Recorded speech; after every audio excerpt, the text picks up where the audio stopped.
Let me enter into this conversation by giving a historical context. In the month of May 1963, the leaders of the then independent African countries assembled in Addis Ababa, Ethiopia. And many speeches were delivered, and the thrust of all the speeches was that African countries, having regained their independence, their primary focus and objective was to ensure that they exercised their regained mandate for the benefit of the people, to ensure that the people were liberated from ignorance, disease, and poverty. On the 24th day of May, perhaps the most powerful speech ever made by an African leader was delivered by Ghana's Kwame Nkrumah. And he reminded the leaders who were present on that day about a number of things. One, he told them that not to delude themselves, that by regaining their independence, the erstwhile colonizer would recoil and remain inactive. That in fact, the erstwhile colonial master was going to be more pernicious, but in a very subtle way. Kwame Nkrumah was right.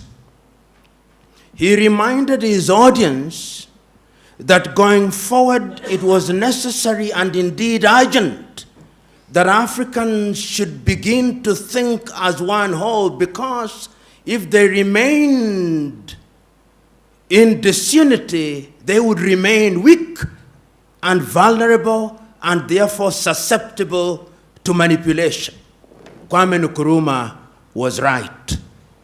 He reminded his audience that because many of, if not all, of the African countries were artificial, they were created in Berlin, and the boundaries were artificial. But he urged his audience that they should respect the inviolability of the boundaries, because if they tried to redraw the boundaries, conflict would never end. And that was reinforced in 1964 in Cairo on the doctrine of inviolability of inherited boundaries. I remind us of this particular incident 58 years ago because in 2013, the African Union came with Agenda 2063. And if you look at the text of Agenda 2063, and the speeches that were given around it, it was the rehash of what Kwame spoke about and the other leaders spoke about. And it's not lost on me last year that one of the themes of African Union was the silencing of the guns by the year 2020. I'm not a Jewish prophet, but the guns will not be silent next year. In fact, there are more guns that are emerging in Africa, which means that peace is still very elusive. And then we have been given the history. The founding fathers of the African countries took the view that because we are states made out of many nations, there was wisdom in having a style of politics that was different. So that in the early days of many African countries, many leaders held the view. Whether they were mistaken or not is another debate for another day. But they held the view that one of the things that they had to do was to have single-party states, so that if you went to Zaire then, or Congo before it became Zaire, or Zambia, or Malawi, or Kenya, or Uganda, or Tanzania, everybody believed that in order to hold the many nationalities together, you needed a single party under whose aegis organization of state affairs would be undertaken. Mistakes were made. And then the conceptual West convinced us that our salvation could only come from something they call democracy. And I'm using the word very deliberately, something they call democracy, which they defined. And they defined it in English, if you are colonized by the English. And they defined it in French, if you are colonized by the French. And they defined it in Portuguese, if you are colonized by the Portuguese. And they defined it in Spanish, if you are colonized by the Spaniard. We never defined it in Kinyarwanda. No. It was never defined in Igbo or Yoruba. And we were told after the collapse of the Soviet Union that democracy was equals to 1, multi-party politics, 2, periodic elections, 3, limitation of terms of the presidency. That is how the conceptual West defined it for us. And we who have had the advantage, if it is an advantage at all, of being educated in the West, there is a sense in which our thought processes are also confined by those definitions. However much we want to free ourselves, we find our default mode being how we were trained. So when we define democracy, we are also caught up in this box. Sometimes we tell ourselves to think outside of the box, but the true north of our thought processes still remains the box. We never think without the box. So when we talk about peace in Africa, and we talk about adversarial politics, we are not talking about anything that is African. The political party is not African. It is something that we inherited. You know, in the United Kingdom, they talk about the loyal opposition, loyal to the monarchy. Because there is a process. Permit me to say at this stage that Africa deals with diversity much better than Europe. Much better. If you look at your typical European nation, the Dutch is the Dutch, largely. The Swedes are the Swedes, largely. The Norwegians are the Norwegians, largely. The Finns are the Finns, largely. And where they have many ethnicities, they don't do very well. Ask the Spaniards if you doubt me. Where they had many nations in Yugoslavia, ask them. They created many nations to create pure ethnicities. But African nations have succeeded thus far in working with diversity in very unique circumstances where the conceptual West, despite their protestation to the contrary, are always interfering in our affairs in a very subtle manner. When we are holding election, they will deny it. But there is a way in which they are always moving in a subterranean fashion. Because the thesis still is that you divide them in order to rule them. That is the thesis. We don't say it as loudly as we should because we want to be politically correct, and I refuse to be correct. And this is exactly what Kwame Nkrumah warned us about. And the political party therefore lends itself to that manipulation. We will be persuaded, because it is us who have gone to school who form political parties, we will be persuaded to form outfits. And in many African countries, these outfits are formed on the basis of ethnic affiliation. Your typical African political party is simply an assembly of ethnicities. And in many African nations, you will discover that what we call elections is simply an ethnic census to determine which ethnic group is larger than the other. It is Julius Nyerere of Tanzania who said it. He said that the tragedy of Africa is not what the song is, not the song that is being sung, but who the singer is. And what he meant was very clear, that you may have an agenda that is good for your nation, but if you do not come from a particular ethnic group, those who will follow you will not be from your ethnic group. You may sing the best song, But when you look back, you'll discover that it's only people from your ethnic group who are following you. And when you have such a situation, the design is inherently conflictual. And that is why, therefore, when you look at Africa today, you discover that after every election cycle in many African countries, there is conflict. Because you go into the election, or the political parties go into an electoral process on the basis that we must win, and if we don't win, the elections have been rigged. In other words, we place so much premium on the presidency, and you'll see in many African countries, entry into government is like winning a lottery. It is winning a lottery because it gives you access to resources. And therefore people claim the president. If you are in a country, you say, and one of your own means a son, they are normally sons. One of your own sons has won the presidency. The tribe celebrates, from the herdsman to the professor, from the fisherman to the intellectual, because we have now won the presidency. We have won the lottery. We will have ministers. We'll have all this, and everybody else feels excluded, and that generates conflict. And we have seen it, whether if we don't see it in Gabon, we see it in Guinea-Bissau. If we don't see it in Guinea-Bissau, we see it in Kenya. If we don't see it in Kenya, we see it in South Sudan. So that in South Sudan, if one were to ask them, what is the problem? The contest is of an ethnic kind. They are contesting because one of our own must occupy the state house. And that is why, therefore, you see, under the guise of democracy in a number of African countries, we create offices which are sinecures.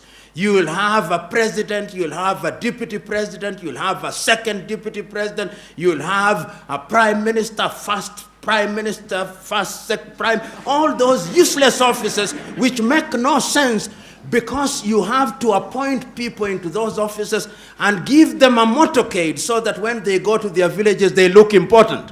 And the people own them as ours. People want to be included. In such a scenario, my verdict is, number one, Africa's long-term salvation demands that we avoid adversarial politics.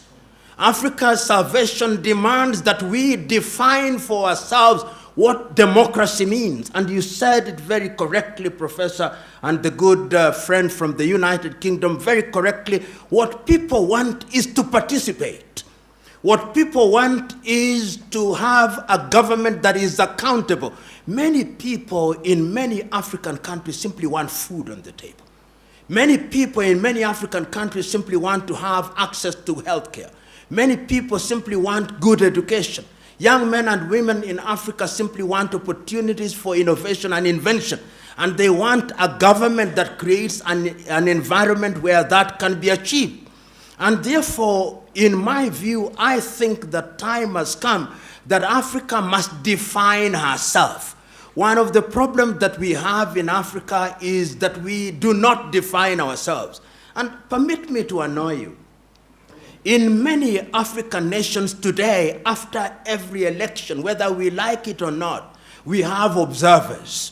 And when the elections are being held, observers may come from Nigeria, from Kenya, from Uganda, but people are waiting. What did the European Union say?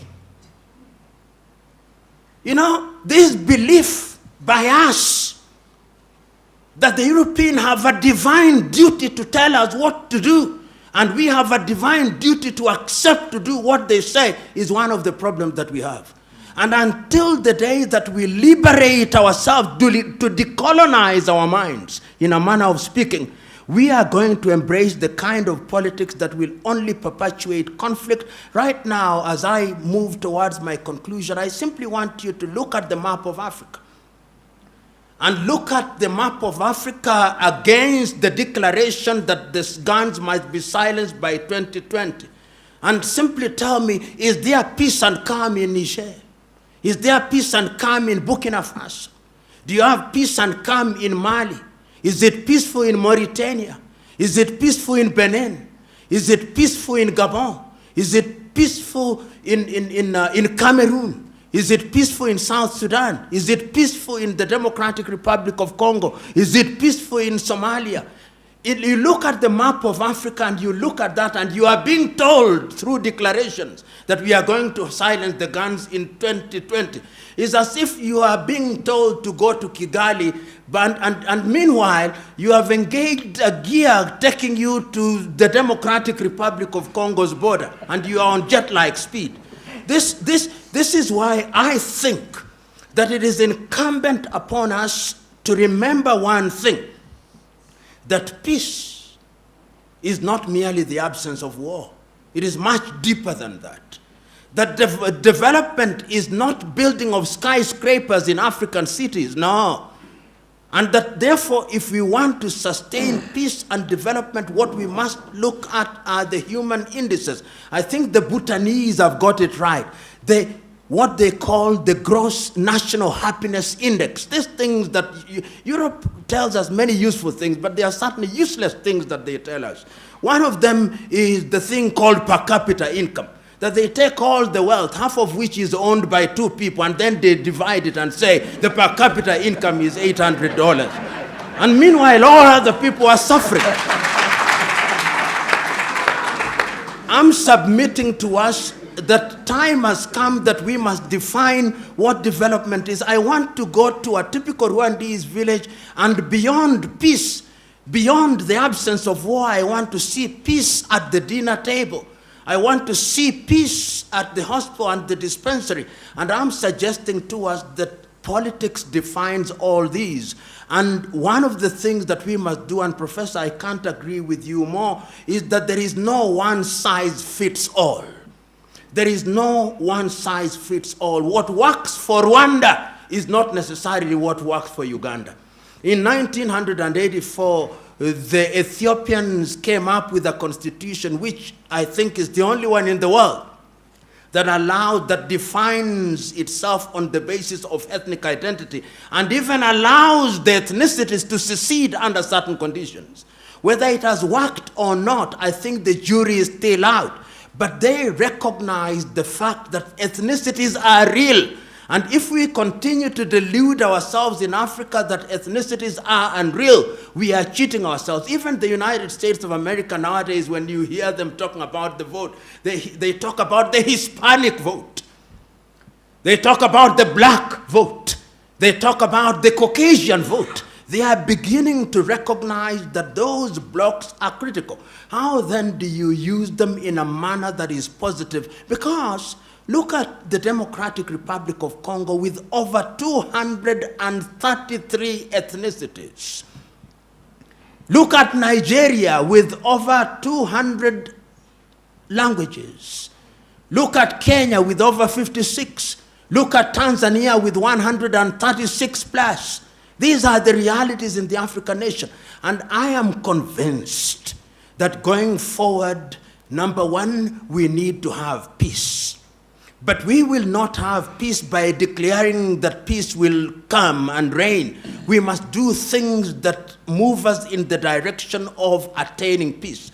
And until we introduce what I've called elsewhere hygiene in our politics, we are moving nowhere.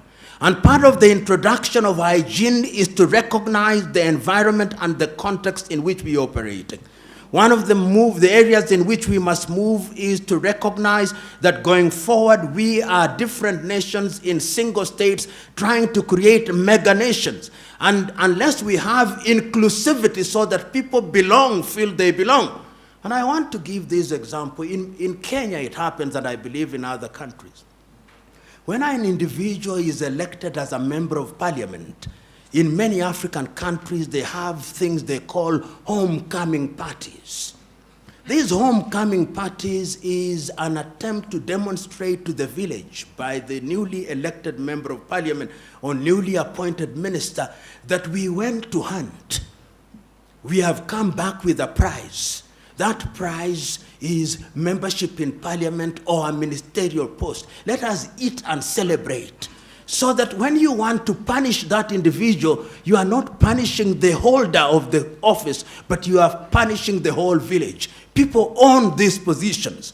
And I'm suggesting to us that politics must be of such a nature that allows ethnicities and groups to negotiate. I do not as yet have an answer, which I think I can pin on the ground, but I have the following things: that it cannot be uniform, that it must be specific to the circumstances of each country, that it is us who must define it, and that we must have a vocabulary for it, and that we must warn ourselves that the erstwhile colonial master is alive and well, subterranean and pernicious to the core. Don't delude yourselves. And remember that sometimes the disunity of Africa is big business. And if we forget that, we will once again be manipulated. Lastly, I saw the African National Congress winning an election in South Africa last week.